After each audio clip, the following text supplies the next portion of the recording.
മുണ്ടക്കൈ ചൂരൽമല ഉരുൾപൊട്ടൽ ദുരന്തത്തിന് 2 വർഷം തികയുമ്പോഴും സർക്കാരിന്റെ ടൗൺഷിപ്പ് ലിസ്റ്റിൽ പെടാതെ നിരവധി കുടുംബങ്ങൾ ഇപ്പോഴും പുറത്താണ്. പൂർണ്ണമായും തകർന്ന മുണ്ടക്കൈയിൽ നിന്നുള്ളവർക്കടക്കം ലിസ്റ്റിൽ ഇടം നേടാൻ കഴിഞ്ഞിട്ടില്ല. മുണ്ടക്കൈക്ക് സമീപമുള്ള പടവെട്ടിക്കുന്ന്, റാട്ടപ്പടി എന്നിവിടങ്ങളിൽ താമസിച്ചിരുന്നവരും ലിസ്റ്റിന് പുറത്താണ്. ഈ കുന്ന് കയറിയാൽ എത്തുന്നത് പടവെട്ടിക്കുന്നിലാണ്. പടവെട്ടിക്കുന്നിൽ 8 കുടുംബങ്ങൾ, മുണ്ടക്കൈയിൽ 17, റാട്ടപ്പടിയിൽ 10. ഇത്രയും കുടുംബങ്ങളാണ് സർക്കാരിൻ്റെ ലിസ്റ്റിൽ പെടാത്തത്. എന്തുകൊണ്ടാണ് ലിസ്റ്റിൽ പെടാത്തത് എന്ന് ചോദിച്ചാൽ കൃത്യമായ ഉത്തരം ഇതുവരെയും ഇവർക്ക് ലഭിച്ചിട്ടില്ല.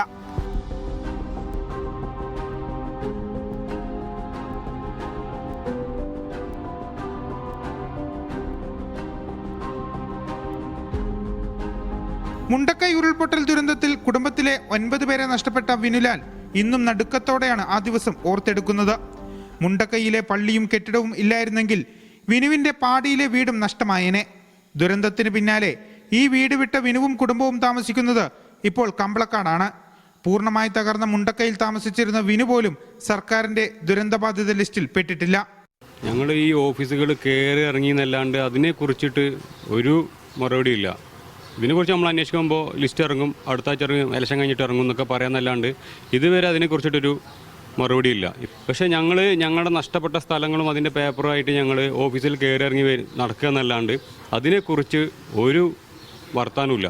ലിസ്റ്റിൽ പെടാത്തത് എന്താണെന്ന് അധികൃതരോട് ചോദിച്ചപ്പോൾ പെടുത്താം എന്ന് മാത്രമായിരുന്നു മറുപടി. വീട് ഞങ്ങൾ പാടിയിലായിരുന്നു താമസമുണ്ടായത്. പിന്നെ ഞാൻ പറഞ്ഞില്ല, ബസ് സ്റ്റോപ്പിൻ്റെ അടുത്തുള്ള ആ പാടിലാണ് താമസമുണ്ടായത്. ഇപ്പോൾ സ്ഥലം വാങ്ങി ഞങ്ങൾ പുഞ്ചിരിമട്ടത്ത് വീട് തറയിട്ട് വെട്ടുകല്ലടിച്ച് 2 പ്രാവശ്യം പൈസ വാങ്ങി ലൈഫിൽ നിന്ന് 2 ലക്ഷം റുപ്യ ഞാൻ വാങ്ങിയിട്ടുണ്ട്. എല്ലാ റെക്കോർഡും ഞാൻ കൊടുത്തിട്ടുമുണ്ട്. ഇനി ഞാൻ എന്ത് ചെയ്യണതിന്? എനിക്കിതുവരെ വീട് അനുവദിച്ചു തന്നിട്ടില്ല.